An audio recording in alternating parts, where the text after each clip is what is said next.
like when he started all that daddy this and daddy that, and then I heard some hollering and struggling, like, yeah, I kept the phone there and I recorded all that shit because I was like, this nigga Diddy.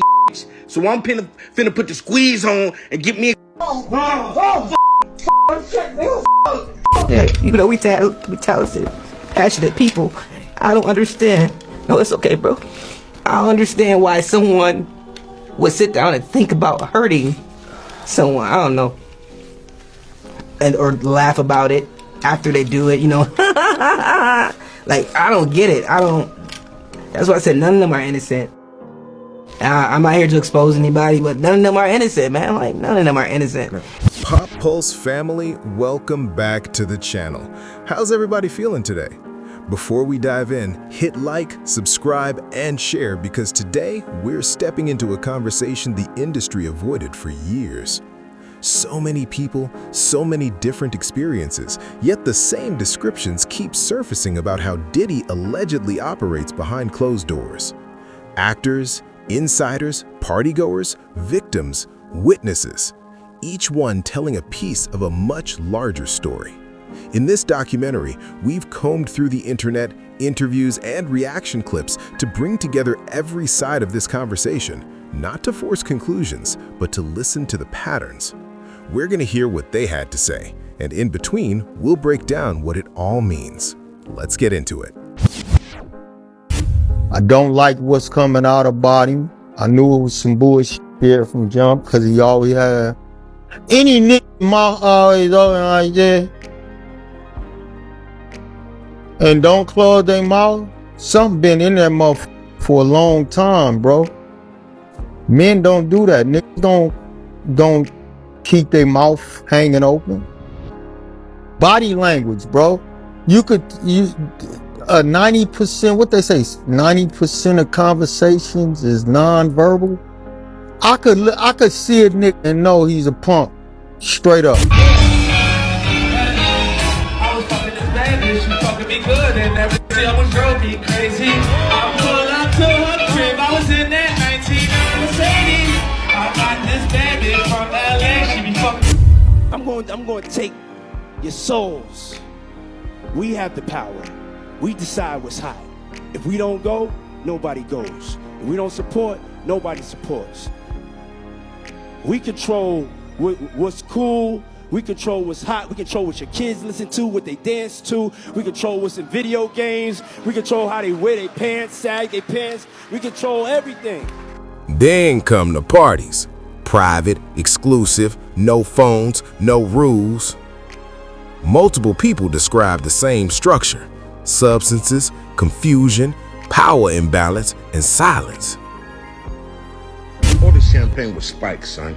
Like, all the champagne was spiked. Everybody was passed the fuck out. I don't drink, so I was playing that shit off like I don't fucking drink. I smoke, nigga.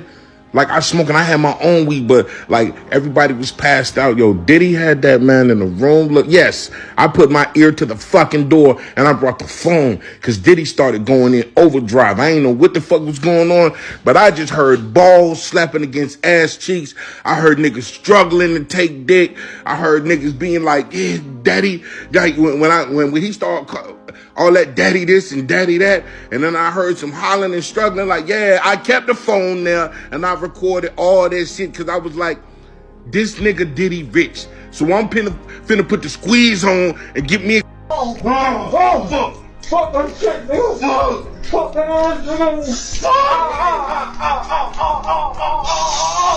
I was at a party at Diddy crib in LA. This was the beginning of 2020. You know what I mean? Diddy had put everybody else out the crib, like the influx of people, he had put them out. But he had took a liking to me in particular around the time, man. It was really, you know what I mean, like putting his arm around me. Right. So he had put majority of the people out, but he allowed me to stay in there. Mm-hmm. Me and, you know, maybe about 15 others, you know. Right. Jay-Z and Beyonce being, you know, 2 of the other 15 people in the room. So that'll just put into perspective of the type of company I was in right at the moment, you know. Yeah, I seen a nigga kissing a man, tonguing him down. You heard me? That shit was fucking crazy.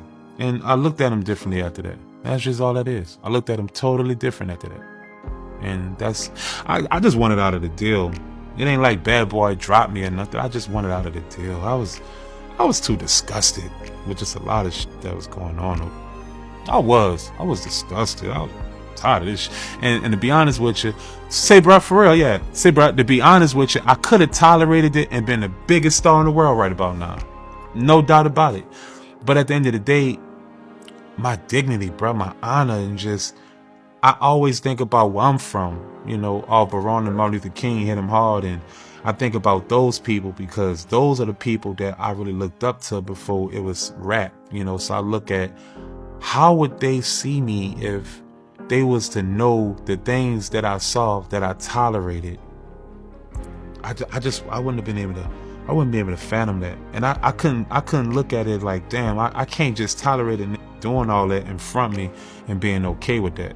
I mean, and Suge, you know, I used to roll with Suge from 2006 to 2008. I lived with Suge.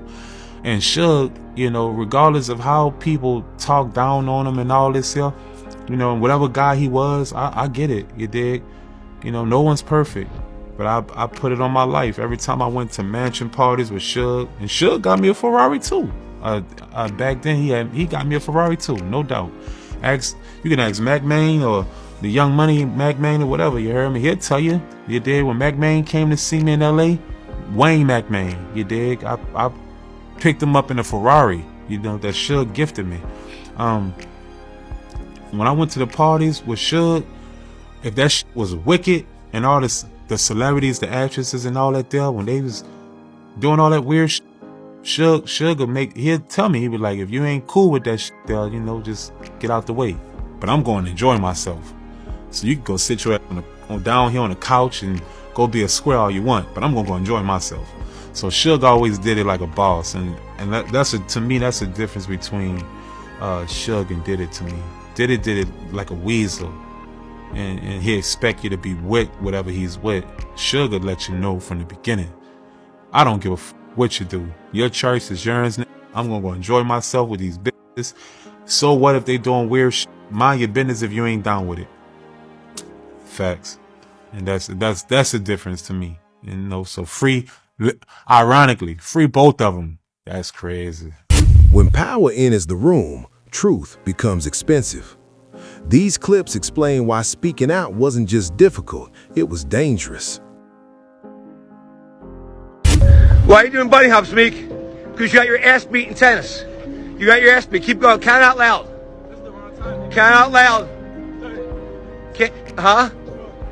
6, 7, 8, 9, 40, 41, 42. Keep going. Keep going. 7, 8, 9, 1, 2. Keep going. Keep going. Don't cheat on your bunny hops. They suck. Your bunny hops suck. You got. Yo, how dare this nigga told me he want receipts? Let's start with your mother, nigga. Your mother got the receipts, nigga. Everything is in your mother's name. That's the one who got the receipts, nigga. You need more proof, nigga? Biggie ain't here, so Big can't give you no receipts. He dead. Craig Mack can't give you receipts. He dead. What are you talking about? Who else? Black Rob can't give you receipts. He dead. And everybody else you made sign paperwork so they can't talk about what I'm talking about. I'm the only one with the guts. You're not signing it, nigga. Cause I ain't need the money. All money ain't good money. Remember that. Remember that. Remember that, nigga. You know who to play with, nigga. When someone who stood close to the inner circle starts speaking, the conversation changes. Actor Terrence Howard opened up about his experiences with Diddy and the way he says things operated behind closed doors. Listen carefully. But when you give up your manhood, I've never seen somebody recover from it. That was all the people that went to the Puffy parties. That was all the people that did all those things thinking that there was never going to be a consequence for what they were doing. Get punked out and pimped out by some greater desire. You shouldn't have a greater desire than being a man. So you see some guys struggling with that. You see Bieber struggling with that. You see some of these guys struggling with that. They can't get it out of their head. They can't get it out of their head. The things that they did, no matter how they did it, whether they were drunk or high or whatever, you gave up your man card. You need therapy. And that's the thing that hurts them the most. And so they end up on drugs, end up every way to try and get rid of any principles there are. And that's what the business does. And the women that trade their bodies to go and get the role, they get to the point where they have their Oscar, they have their money, but they don't have their dream. They don't have the soul that they started with. So it's like achieving don't mean anything. If I get all the Nobel Prizes from doing all of this, but in the process I have to trade out all of my integrity to do it so that they can stay in place, what benefit is that if I lose my integrity? You got to go in as a principal. And what we were brought in here as men. We produce 1,500 sperm per heartbeat for a reason, because the aggression is necessary. You don't trade that in, no matter what. Did you ever have the opportunity where you got invited and you said no to it? Hell yeah. What was the consequences when you said no? Puffy invited me for weeks, asking me to come and teach him how to, wanted me to be his acting coach for a while. Go there and he's sitting around just looking. I'm like, okay, what's the material you want to work on? He's just looking at me. Then next thing you know, okay, hey, will you help me? I want to hear your music. So I come over there and I play the music. And he's sitting there, just looking at me, like waiting. Okay. So then my assistant was like, he wants to hang out with you next week. And I was like, for what? He's like, I think he's trying to f*** you. That's what my assistant said. And I was like, oh, okay. Now I get it. So now no more communication. Now you know to be hands off with somebody. A number of producers come in and make the approach. And you threaten to punch them in the mouth, or threaten to knock their head off for talking to you or looking at you like you're a woman. When you approach a real man about his masculinity, you're going to get a real reaction back. It's a difference when a guy walks in a room and when a man walks into a room. And a man don't take the same things that a guy will accept. So always be the man in the room. And that's always been my whole thing, and have lost businesses because I don't bend over in that way. I don't compromise. I don't play gay roles. I don't kiss a man. I don't do that shit. I'm gonna tell y'all right now, Terrence is a real one. Like, he ain't having that. You know what I'm saying? He like, bro, what you looking at me for? Like, what is really going on? You know what I'm saying? That's probably what he thinking. He know to be hands off. Like, if you coming in here with some different, like, that's crazy. And that's what some of these guys be doing, man. Like, it's wild to me. Like, why you just can't be out in the open with it? Why you got to be all behind the scenes and really sneaky about it? But it's when you try to put on a persona, right, of being somebody else, and you want the world to see you as somebody else, but really you something different behind the scenes. Like, that's crazy. Terrance Howard goes on the record once again, but this time he's talking about rappers losing their innocence at Diddy parties. Terrance Howard just don't care, man. I take my hat off to Terrance because he keeps exposing the darkness that many people are afraid to talk about. Watch what Terrance said on this interview. So funny, like my friend said to me, rappers, they're all so tough until you hear their real name. Yeah, or until you see them at a Puffy party. Oh. Then they're not tough no more. I'm surprised that the rap game is still alive because the masculinity that the rappers are supposed to portray. What is it with all the man-on-man action that I'm learning about? I mean, like with the Puffy parties, like the last thing I ever thought that went on there was gay stuff. Not that gay stuff was wrong, it's wonderful. I just did not think that's what Puffy was doing. Yeah, well, I didn't think it either. And even when my assistant said that stuff, I still was like joking it off. And it wasn't until later on that I heard other things from people that worked from him. You remember that back in the times of slavery, they had a thing called breaking the buck, where they would take, not to go in a bad place, but this is how I see what's happening, the parallels with what's happening correlates what's happening in the business. If they, back in the times of slavery, if they had like some 12-year-old slave that was just full of himself and confident and, wasn't listening, they would tie him to a log or a barrel, and a bunch of the overseers would rape him, to where when he walked around with the slaves now, he didn't have the confidence. Sure. He was broken. So Terrence is pretty much saying that a lot of individuals who love what they do, want a better life, want success, see what's going on with television, see what's going on the radio, do everything they can to finally meet somebody like Diddy, only to be broken and have their soul lost. Doesn't it speak of this in the Bible? For what will it profit a man to gain the whole world but lose his soul? That's exactly what these industry execs do. They want you to feel like they're God and you have something over them. A lot of people have been doing it. Harvey Weinstein, Jeffrey Epstein, P. Diddy, Jay-Z will come out soon. It didn't start with Diddy, ladies and gentlemen. He was a victim turned predator. And that's how a lot of individuals get into this. They're victims first. But instead of overcoming and letting it stop with you, you continue. That's exactly why Diddy's in jail. May the Lord continue to expose the darkness going on in Hollywood. And may more people like Terrence Howard come out with truth. Terrence Howard came back and he said this, y'all. And this is what they do to get other people involved in their bullshit. Puff did it to Jennifer Lopez. Puff was so close to Jennifer Lopez's personal assistant that he used to do favors for her. Just to know what Jennifer was doing, she used to pass that information on to Puff. And Puff used to say to her, yo, if it wasn't for me, you understand, she would have fired you a long time ago, because she had did some shit and Jennifer was going to fire her. But Jennifer didn't fire her. She kept her on. So now Puff used that as a leverage. So Puff did not go straight to Terrence Howard, because when he was looking at Terrence like this,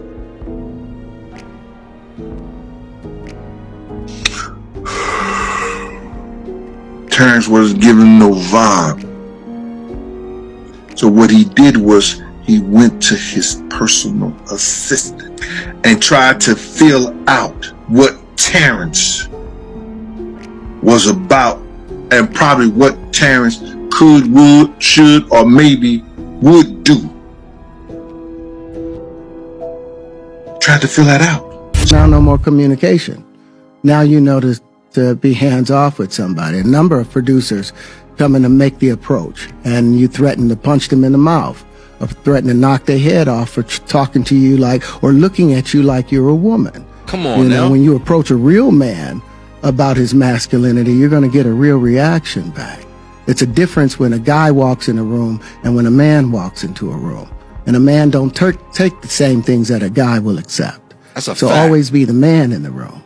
It's been a lot of allegations about Diddy coming out, and I gotta say this just to be fair, this is all alleged. Diddy hasn't even gone to trial yet. Until he's convicted in a court of law, it's all alleged. But man, the rumors is going crazy right now. At once, one of the biggest actors, Terrence Howard, known for big movies like Hustle and Flow, he was in the Marvel movies with Iron Man. He's coming out saying that, you know what I'm saying, it was a little baby oil action that Mida was about to go down that he avoided, to put it lightly. And then he's also revealing a lot of the roles and opportunities in Hollywood that could have blew him up even bigger as an actor to be successful, got snatched from him because he wouldn't bend over, allegedly. And this is something that's going viral on the internet. Everybody's talking about it. It is becoming mainstream news. And anybody that's been watching me for a while, you know that I always try to look out for my people, and I always try to make my audience aware of what's really happening out here. It's very important that our people understand the traps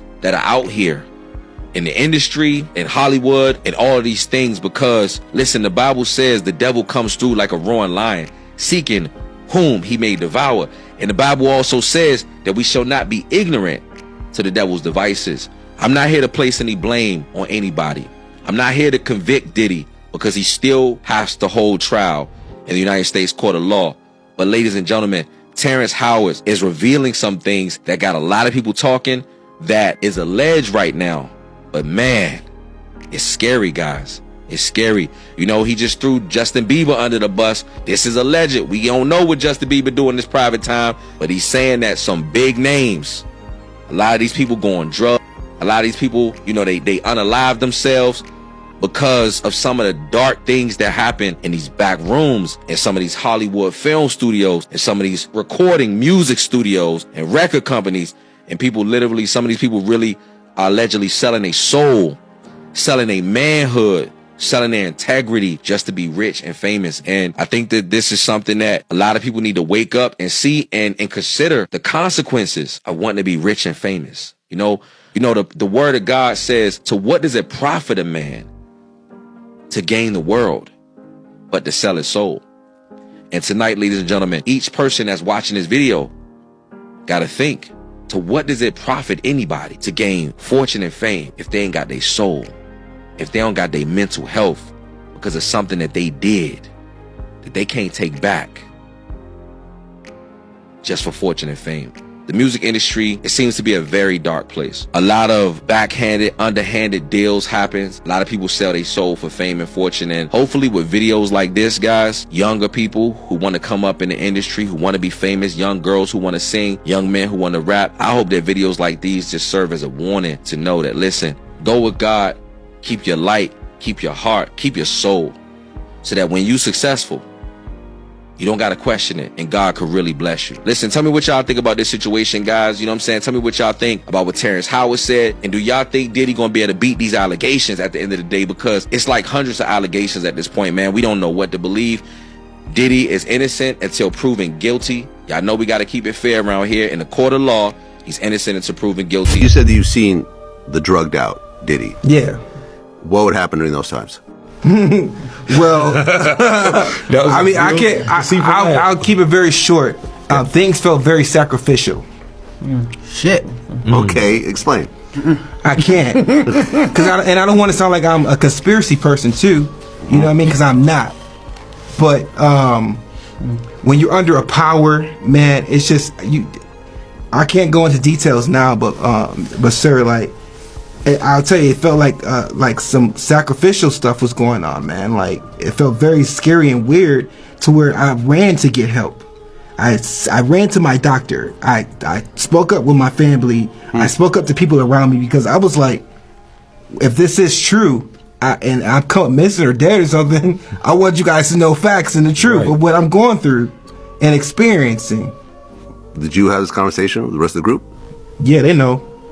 So when you guys heard this, we was in tears. Like, oh, yeah, wow, in tears, real. I love my brother. What's going on? Tears, real, hurt, pain. Like that. I got to get an injection in my arm every month for mental health now for the rest of my life. What's the? They diagnosed me as schizophrenic and bipolar. The same thing, kind of like what Fred said he was going through, but it's just, I didn't experience suicide thoughts. I experienced other thoughts of being harmed and stuff. Yeah, I have people in my family who are both schizophrenic and other people that have been bipolar. Yeah, it's real scary when you got to keep it to yourself. Yeah. You start doing things. I was like walking around Rochester, bruh. Like, it's like I really like lost myself for like years. And I don't cry about this no more because I'm stronger. But it's like I was going crazy, bro, trying to figure out like what's going on. And the things that I was feeling are coming to light now, and I'd be like, whoa, that had to be God, you know, intervening and removing me from that situation because it could have got really, really bad. So, yeah, man, I'm sorry to go through that. It's okay. Yeah. But at least they found something that actually helps you out to stabilize you. 'Cause I think a lot of people, they self-medicate, whether it's with pills or know, whatever else. Yeah, man, I'm glad you're okay. Yeah, I'm okay.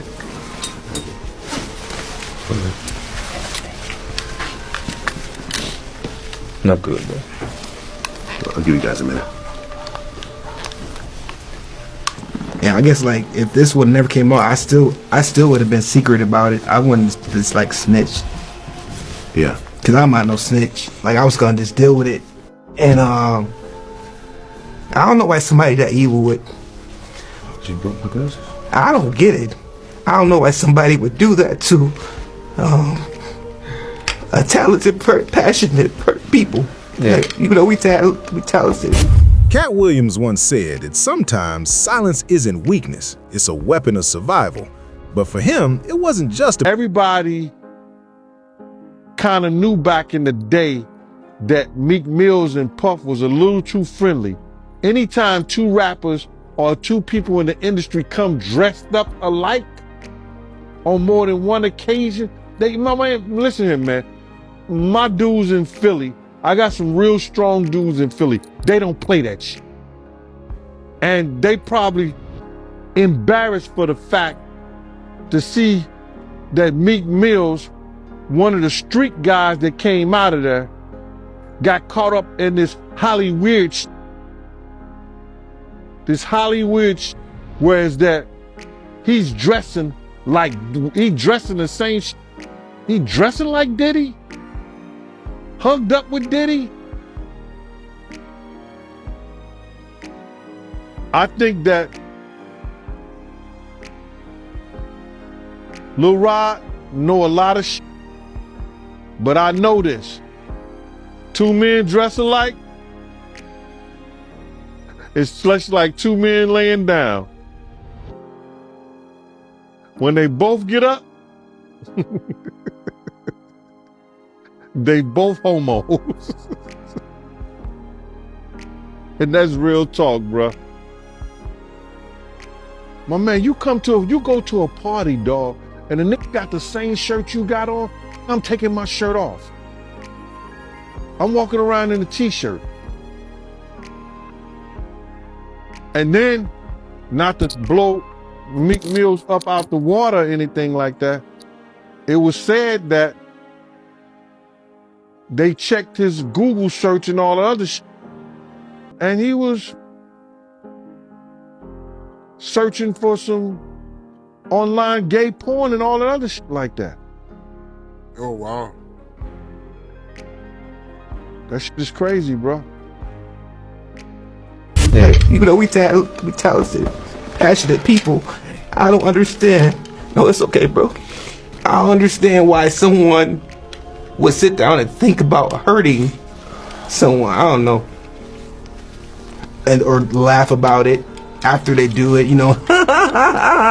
Like, I don't get it. That's why I said none of them are innocent. I'm not here to expose anybody, but none of them are innocent, man. Like, none of them are innocent.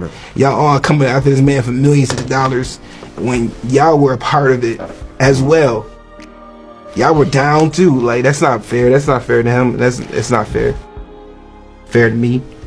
It's not fair to people that with actual story that actually been affected by that, because then it make everybody seem like they just try out to get something or, you know, whatever, opposed to it being real people that went through real stuff, you know. Did you ever confront Diddy about this? I kept trying to get in contact with him because all I wanted was an apology. All I kept saying, like, could you apologize? Like, could you just apologize for what I can't talk about right now? But I just wanted to apologize because something was wrong with me, man. Something was wrong. And like on your last Vlad interview, you could look at me and tell like something was wrong. Like I wasn't the enthused person. I wasn't cute. I looked like stressed. I looked like I was in a dark place. So like you could tell like something was wrong. Like, yeah.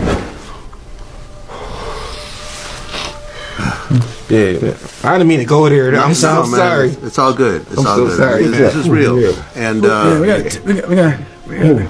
gotta take a break. Yeah, let's take a break. Oh man. Shit. Yeah. You. Ever second? That shit fucked up.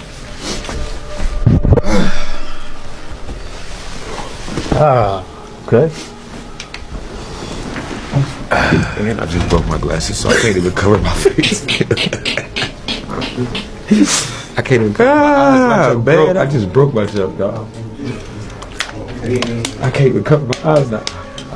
Yeah, god damn. Damn, I'm in the cup. Rub me one more tissue, bro. Yeah, man. That's just fucked up. What? Yeah. That's you? That's your homie?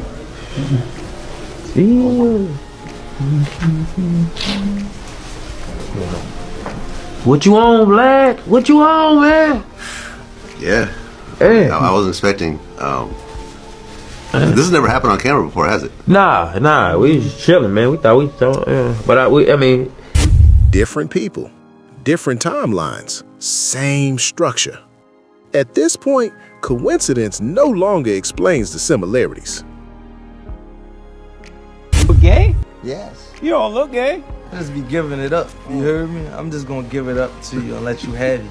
Does God know you gay? I don't even be talking. And so, have you been with men? I have a celly. Nah, dude, you got a celly. Really? Yeah. Get up, go to new jail. You gonna feel like you just lost a chick. That's mind-blowing. That was all the people that went to the Puffy parties. That was all the people that did all those things thinking that there was never going to be a consequence for what they were doing. Got punked out and pimped out by some greater desire. You shouldn't have a greater desire than being a man. Once people start talking, control starts slipping. This is where public perception shifts and accountability begins. Oh, it truly is about the Benjamin, as we see. Oh, yes, he's glittering. It truly is about the Benjamin. Yeah. Well, now, when we come back, we're going to talk more with Puffy, and if you want to hang out, more than welcome to stick around, my brother. All right? We'll be right back with more right after this. I'm gay now. Here, fuck me in the ass now. So there's rumors going around that Tupac actually exposed Diddy a long time ago. The interview in question is the interview that Tupac did with Angie Martinez. Now, initially, people said that Angie Martinez didn't put the interview out because she didn't want to spark up more beef between the East Coast and the West Coast. That is kind of true, but that's not necessarily the full truth. Tupac said a whole lot in this interview, a whole lot. But apparently in this interview, Tupac exposed who Diddy really was. Now y'all know what I mean by that. So you know what Diddy did, as he does most of the time? It's been said that he paid Angie Martinez to keep that interview in the vault.